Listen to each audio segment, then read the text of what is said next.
우리 삶의 성패는 인간관계에 있다고 해도 과언이 아닙니다.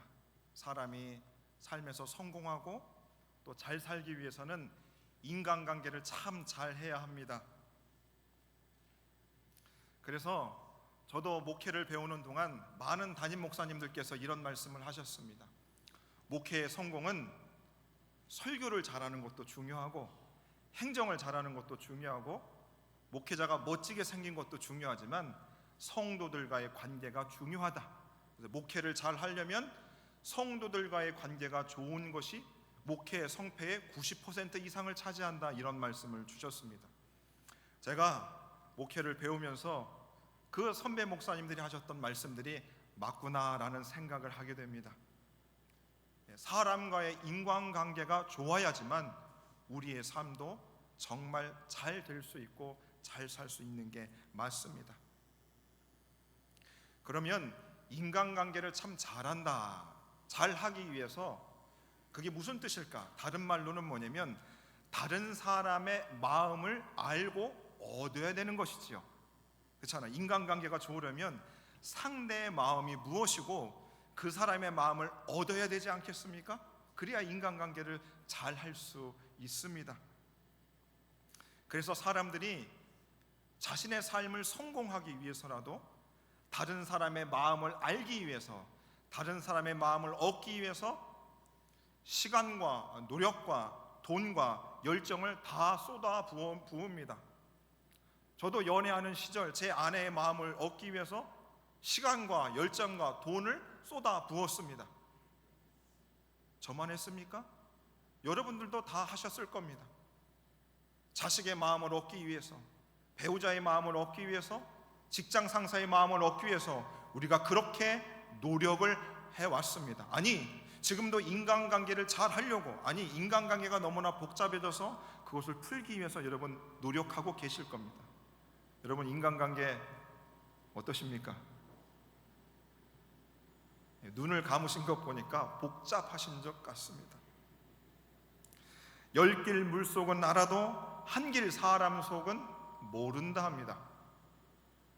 열 길 물속은 알아도 한 사람의 속은 모른다는 겁니다. 그러니까 인간관계가 그렇게 어렵습니다. 정말 어렵습니다. 왜냐하면 사람의 이 마음이라는 것이 하루에도 들쑥날쑥합니다. 그러니까 사람의 속도 모른 데다가 그 사람의 마음이 들쑥날쑥하니까 진짜 알 길이 없는 것이죠. 더군다나 나 혼자만 사는 것이 아니고 우리가 복잡한 대한민국 땅에 딱 던져졌습니다. 그리고 그 대한민국 땅에서도 제일 복잡한 서울시에서 우리가 딱 지금 살아가고 있습니다. 얼마나 복잡한 줄 모릅니다. 내 마음도 복잡하고 주변도 복잡하고, 그러니까 인간관계가 복잡할 수밖에 없습니다. 골치 아파. 골치 아파. 그래서 사람들이 나이가 들수록 만나고 싶은 사람들이 있습니다. 누구를 만나는 줄 아세요? 나이 들수록 초등학교 동창을 만납니다. 초등학교 동창을 만나요. 왜 그럴까요? 어린 시절, 세상 때가 묻지 않았던, 세상이 복잡하지 않았던 그때의 시절로 돌아가 그 얘기를 하고 싶은 거죠. 그러니까 초등학교 동창들하고 만나면 그때 동심으로 돌아가 그때 이야기를 하기 때문에 초등학교 동창들을 만나고 싶어 하는 겁니다. 여러분 연말이신데 초등학교 동창하고 동창회 모임 계획하고 계신가요?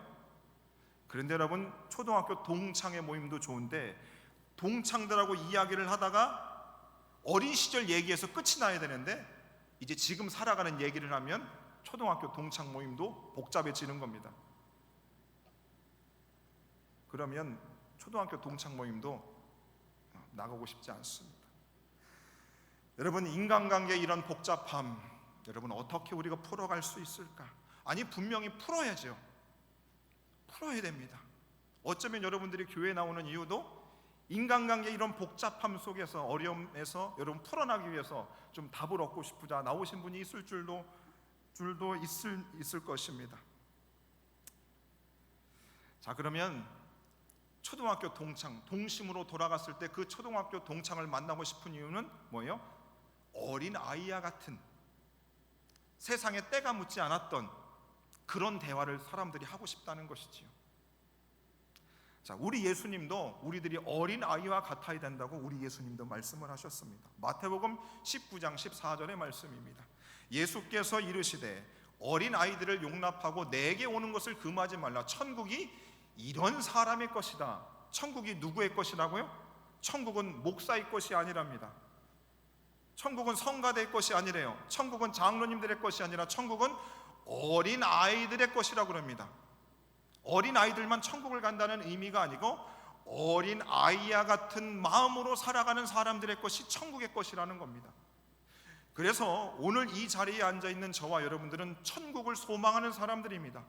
천국을 바라는 사람들이에요. 그러면 저와 여러분들은 천국이 어린 아이들과 같은 마음을 가진 사람들의 것이니 우리들의 마음이 어떻게 돼요?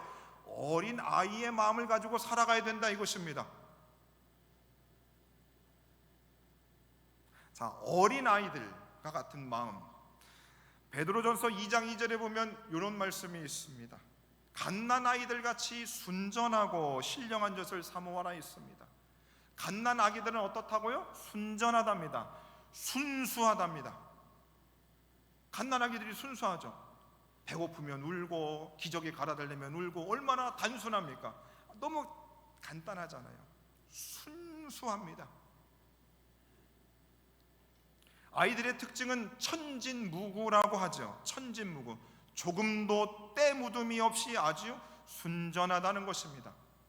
조금도 때 묻음이 없이 아주 순수한 것이 천진무구입니다. 그래서 여러분, 천국을 소망하며 천국이 어린 아이들과 같은 마음을 갖는 곳이라고 한다면 저와 여러분들의 마음대로 어때요? 천진무구해야 됩니다. 때가 타면 안 된다는 것이지요. 우리 하나님의 말씀은 어떤 말씀입니까? 우리 하나님의 말씀은 순결하다 그랬습니다. 순수한 말씀입니다. 하나님만큼 깨끗하시고 티가 없으시고 순수하신 분이 어디 있습니까? 하나님의 말씀을 받는 우리들은 어때요? 우리가 하나님의 말씀을 잘 받으려면 우리들도 때가 덜 타야 되겠죠. 순전하게 순수하게 우리가 받아들여야 됩니다. 그래야 돼요. 자, 우리 어린이 찬송 중에 이런 찬송이 있습니다. 돈으로도 못 가요 하나님 나라, 힘으로도 못 가요 하나님 나라, 거듭나면 가는 나라 하나님 나라, 믿음으로 가는 나라 하나님 나라, 벼슬로도 못 가요 하나님 나라, 지식으로 못 가요 하나님 나라, 거듭나면 가는 나라 하나님 나라, 믿음으로 가는 나라 하나님 나라. 노래 굉장히 단순하지 않습니까? 천국은 바로 이런 거예요. 이 찬양의 가사 굉장히 심플하잖아요. 천국은 거듭나는 사람이 가는 거예요. 천국은 주님을 구세주로 믿는 사람들이 가는 것입니다. 그런데 여러분, 천국에 가기 위해서 죄송하지만 해야 될 일이 참 많은 것 같다는 생각을 제가 하고 있습니다. 제가 부교육자 생활을 하면서 대한민국 교회 안에 성도들이 천국에 가려면 굉장히 무언가를 많이 해야 된다는 그런 생각들을 가지고 있는 것 같아요. 교회 안에서 그런 일들이 좀 있는 것 같아요. 여러분, 천국에 가려면 어떻게 돼요? 심플한 겁니다. 예수 믿으면 가는 거예요. 그런데 천국에 가려면 돈이 필요한 것 같아요. 천국에 가려면 힘이 필요한 것 같습니다. 천국에 가려면 벼슬이 필요한 것 같아요. 천국에 가려면 지식이 필요한 것 같습니다. 그렇게 복잡하지 않습니다. 천국에 가기 위해서 우리 하나님이 원하는 건 그렇게 복잡하지 않아요. 사람들이 복잡하게 만들었습니다. 저는 그래서 우리 에덴교회 목회할 때 저는 단순하게 목회할 겁니다. 복잡하지 않아요. 단순하게 할 거예요.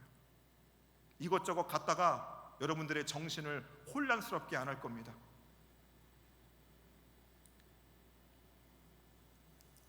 여러분, 우리가 천국을 향하기 위해서 우리가 어린 아이들과 같은 마음을 가져야 되는데 우리는 세상 때를 너무 많이 탔어요. 그래서 여러분, 나이가 들면 들수록 세상 때를 많이 탑니다.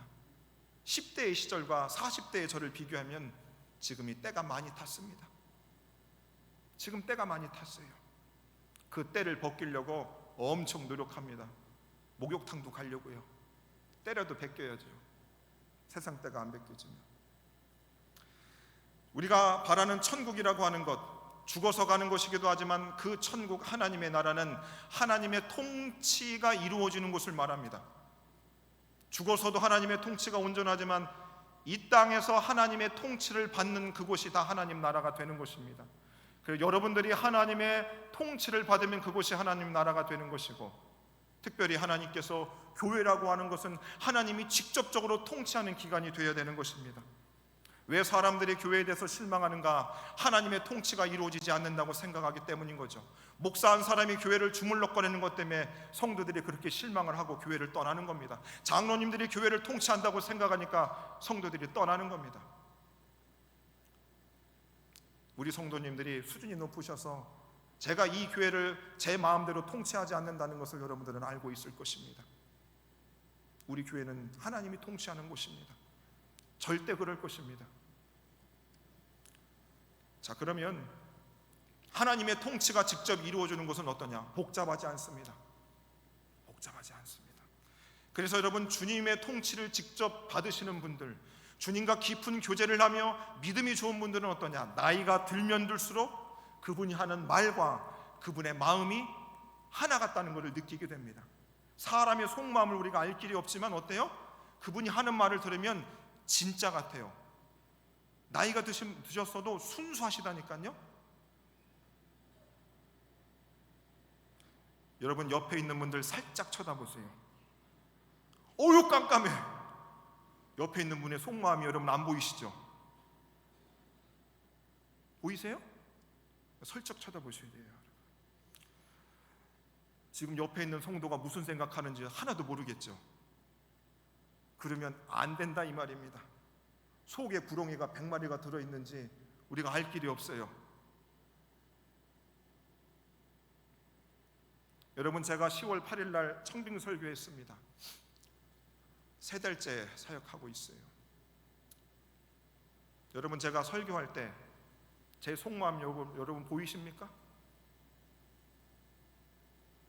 제 속마음 보이시냐고요? 저는 속마음을 100% 다 열고 여러분 앞에서 설교했습니다.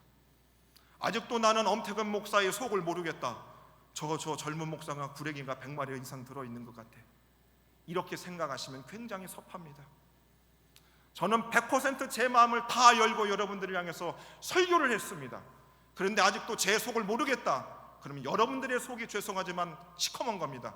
때가 탄 거예요. 화를 내서 죄송합니다. 화낸 게 아닙니다, 여러분. 창세기 3장 1절에 보면 이렇게 말씀합니다. 그런데 뱀은 여호와 하나님이 지으신 들짐승 중에 가장 간교하더라.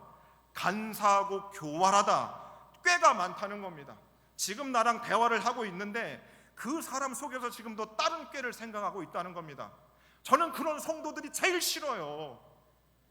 하나님도 제일 싫어한단 말이죠. 저도 주님 앞에서 간교한 사람이 되고 싶지 않습니다.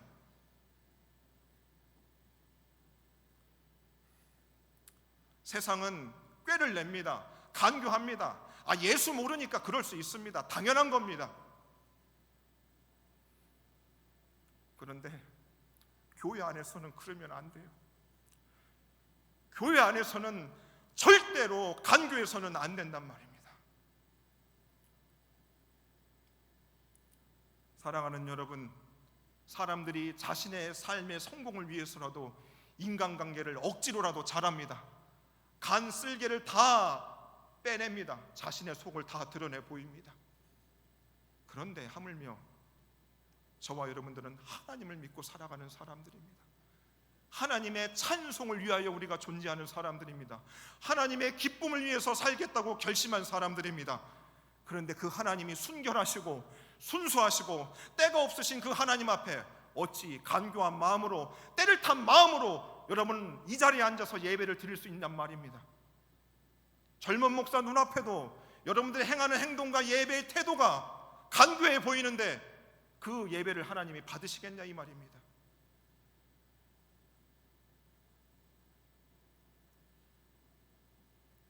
여러분 어떻게 살아가고 계십니까?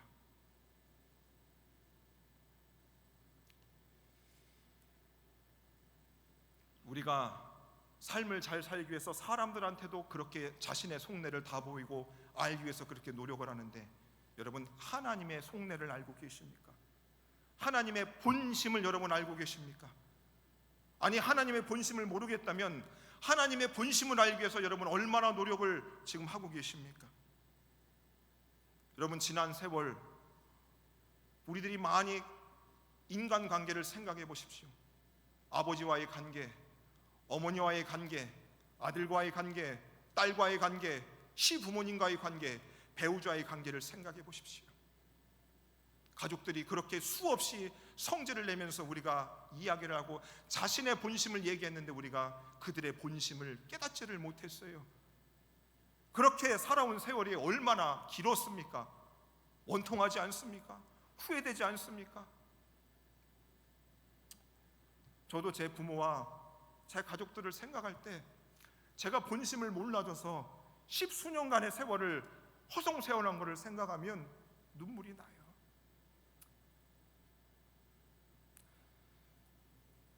그래서 그 인간관계 여러분 회복하겠다고 노력하는데 잘 안 되지 않습니까? 예수 믿는 사람들이요 하나님과의 관계, 하나님과의 본심을 여러분 모르면 인간과의 관계는 다 흐트러지는 겁니다. 예수 믿는 사람들 하나님과의 본심을 모르고서 하나님과의 관계가 틀어지면 인간관계를 아무리 노력해도 틀어지는 겁니다. 그것이 영적인 원리입니다. 하나님의 본심을 모르면 여러분 아무리 인간관계 잘하려고 노력해도 다 어그러진답니다. 이런 분들이 있어요. 나는 하나님의 본심을 잘 몰라요. 그런데 인간관계가 너무 좋다? 죄송하지만 그 성도님은 지금 굉장히 위험한 상황이라고 좀 말씀드리고 싶어요. 하나님과의 관계가 지금 좋지가 않고 그분의 본심을 알지도 못하는데 사람과의 관계가 좋다? 여러분 죄송하지만 하나님이 떠났을 수도 있습니다. 그러므로 사랑하는 성도 여러분, 우리가 잘 살고 싶잖아요. 인생 성공하고 싶잖아요. 그러려면 하나님과의 관계가 좋아야 돼요. 관계가 좋으려면 그분의 생각이 무엇인지, 그분이 무슨 마음을 가지고 있는지를 우리가 알아야 된다 이 말이죠. 근데 그런 노력들을 우리가 많이 하고 있지 않아요. 죄송하지만 지난주 설교 제목이 잠잠이었습니다. 여러분 혼자 앉아서 하나님이 여러분들에게 주셨던 말씀들을 마음에 간직하고 주님이 내게 미래의 인생의 소망과 희망 주실 것을 바라보고 기다리라고 그랬어요. 예레미야가 왜 그런 고백했는가? 예레미야도 자신의 예루살렘 성전이 황폐해지고 모든 것이 다 멸망되었을 때 그도 하나님에 대한 본심이 흔들리기 시작했어요.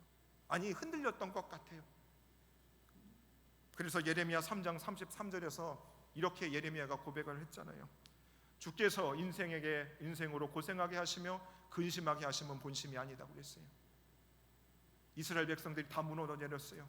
아, 하나님은 내 인생에 재앙을 주시는구나, 내 인생에 근심을 주시는구나, 나를 고달프게 하시는 분이구나, 그런 하나님이었구나.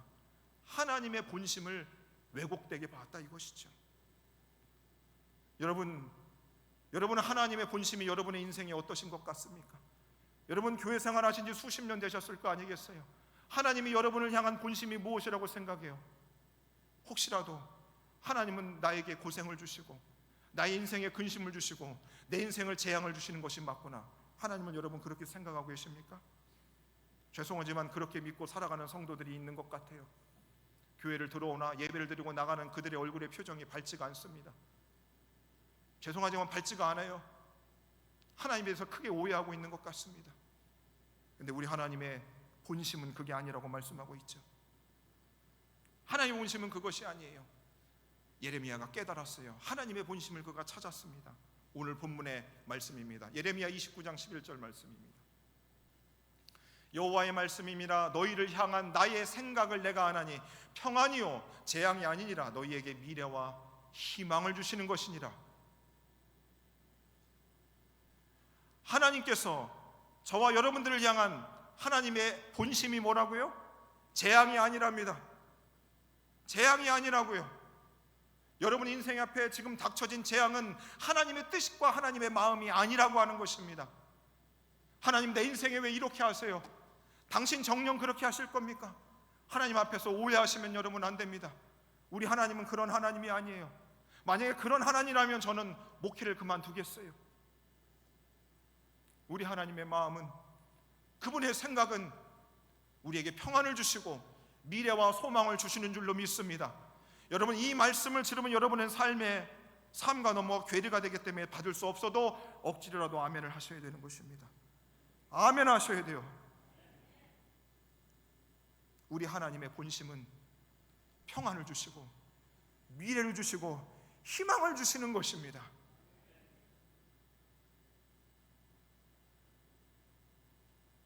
그런데 죄송하게도 많은 성도님들이 저한테 와서 얘기해요. 목사님, 평안하지가 않아요. 마음이 불안합니다. 못 살겠어요. 이 사람 때문에 못 살겠고 저것 때문에 못 살겠고 못 살겠어요. 내 미래가 어디 있어요? 나한테 희망이 어디 있어요?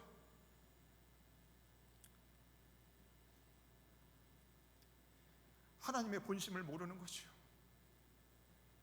본심을 모르는 겁니다. 이 성경책 66권이 하나님의 마음이 들어있는 책이죠. 하나님의 본심을 너무나 모르는 우리를 위해서 하나님이 우리에게 성경을 주셨습니다. 그리고 이 성경 중에 하나님의 본심이 정확하게 들어가 있는 성경 구절이 있습니다. 우리가 다 잘 아는 말씀입니다. 주일학교 아이들도 다 암송하는 말씀입니다. 요한복음 3장 16절입니다. 한번 암송해 볼까요? 하나님이 세상을 이처럼 사랑하사 독생자를 주셨으니 이는 그를 믿는 자마다 멸망하지 않고 영생을 얻게 하려 하심이라. 하나님의 본심이 뭡니까? 우리를 멸망하지 않고 영생을 주시는 겁니다. 그게 하나님의 본심이라고요. 하나님은 우리를 죽이시는 분이 아니라 우리를 살리시기 위해서 오신 분이죠. 그래서 예수를 보내줬습니다. 하나님의 본심을 도대체 못 알아먹는 사람들을 위해서 우리 하나님이 예수님을 이 땅에 보내주신 것입니다. 바로 예수님이 하나님의 본심인 것이에요. 우리가 예수님을 묵상하면 하나님의 본심이잖아요. 우리 안에서 평안이 생겨나야 되고 미래가 생겨나야 되고 희망이 생겨나야 되는 것입니다. 예수님을 생각하면 인생이 아무리 고달파도 평안과 미래와 희망이 우리 가운데 가득 채워져야 되는 것입니다. 그런데 죄송하게도 예수님은 우리가 안다고 하지만 성경 구절을 암송을 해도 직분을 받아도 예수를 생각해도 마음에 평안도 없고 미래도 없고 희망이 없습니다. 다음 주가 예수님 생신이십니다. 성탄절이에요. 그 트리 했잖아요. 트리 하면 뭐 생각나야 돼요? 예수님 생각나야 돼요. 그럼 트리 보면 여러분 마음이 평안해지셔야 되고 미래가 생겨나야 되고 소망이 생겨나야 됩니다. 아멘이십니까? 안 그래요. 말만 그렇지. 안 그러세요.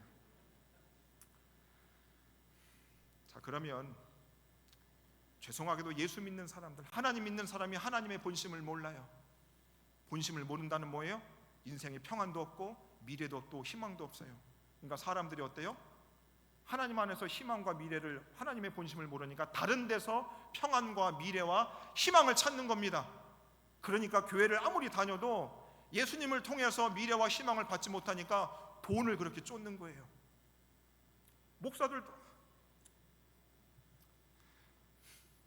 목사님들도 돈독에 올랐어요. 네.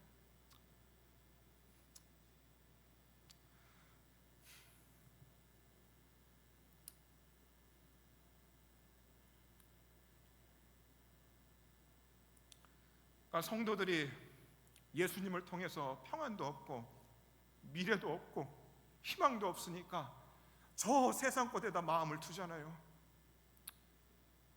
이렇게 교회 건물이 있고 예배를 드리면 뭐합니까? 다른 데 희망과 소망을 품는데.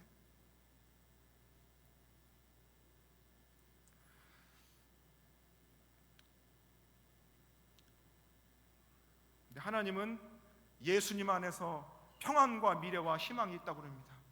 정말로 예수님 안에서 평화가 있는가? 이사야 9장 6절의 말씀 보도록 하겠습니다. 이는 한 아이가 우리에게 낳고 한 아들을 우리에게 주신 바 되었는데 평강의 왕이라 할 것이다. 이사야 선지자가 수백 년 전에 아기 예수님을 예언했어요. 근데 그 예수님이 평강의 왕이라고 했습니다. 평강의 왕이라고 했어요. 그리고 그 예수님이 이 땅에 오셨습니다. 목자들을 향해서 천사들이 이렇게 이야기를 합니다. 지극히 높은 곳에서는 하나님께 영광이요 땅에서는 기뻐하심을 사람들 중에 평화로라 했습니다. 예수님이 이 땅에 오셨을 때 기뻐하는 모든 사람들 중에 평화라고 하셨습니다. 그리고 우리 예수님이 살아계신 동안에 제자들에게 이런 말씀을 주셨어요. 나의 평안을 너희에게 주노라. 내가 너희에게 주는 것은 세상이 주는 것과 같지 않는다고 그랬습니다. 주님이 살아생전에 나의 평안을 너희에게 준다고 말씀하셨습니다. 그리고 그 예수님이 십자가에서 죽으시면서 예수님의 죽으심에 대해서 이렇게 얘기를 했죠.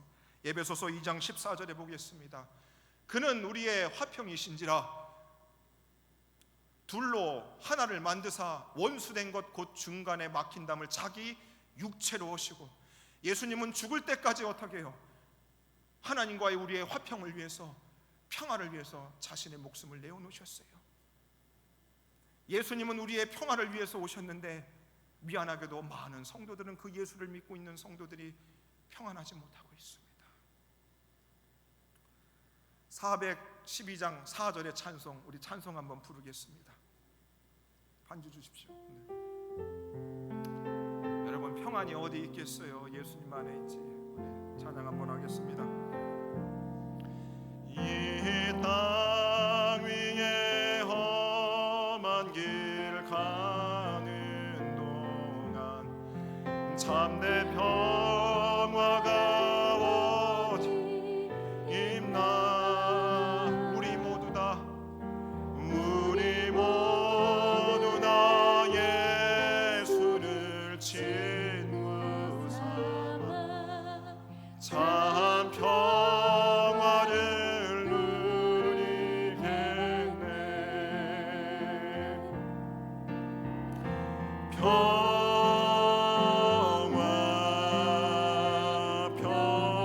평화로다 하늘 위에서 내려오네. 그 사랑의 물결이 영원토록 내 영혼을 덮으소서. 사랑하는 성도 여러분, 다음 주 성탄입니다. 성탄틀이 많죠. 예수님을 통해서 참된 평화를 누리시는 저와 여러분들 되기를 간절히 바라겠습니다. 예수님을 통해서 우리가 평화를 얻을 수 있습니다. 예수님을 통해서 과연 미래와 희망이 예수께 있는가? 정말 우리가 예수께 미래와 소망을 둘 수 있는가?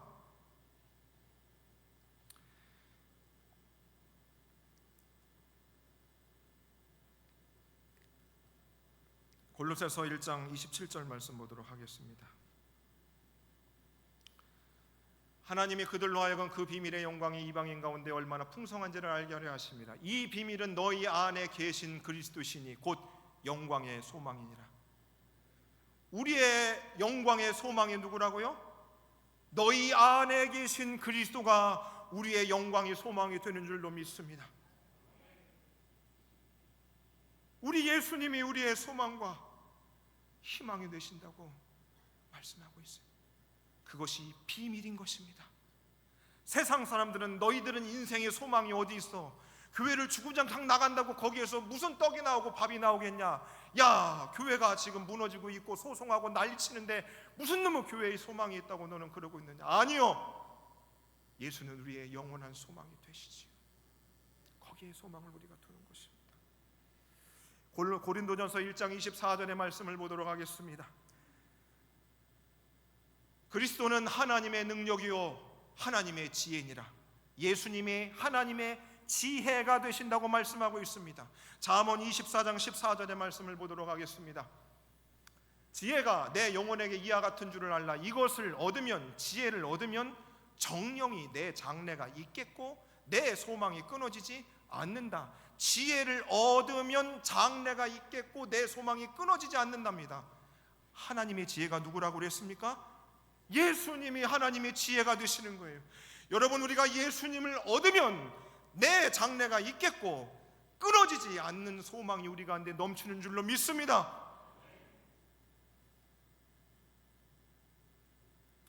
그래서 여러분, 하나님의 본심이 예수님에게 있는 거예요. 그래서 그 예수님을 우리가 생각하면 평안이 있고 미래가 있고 소망이 있는 것입니다. 자, 그런데도 우리가 평안이 없고 미래가 없고 소망이 없어. 예수님을 우리에게 보내줬는데도 우리가 그렇게 예수님을 잘 못 믿어요.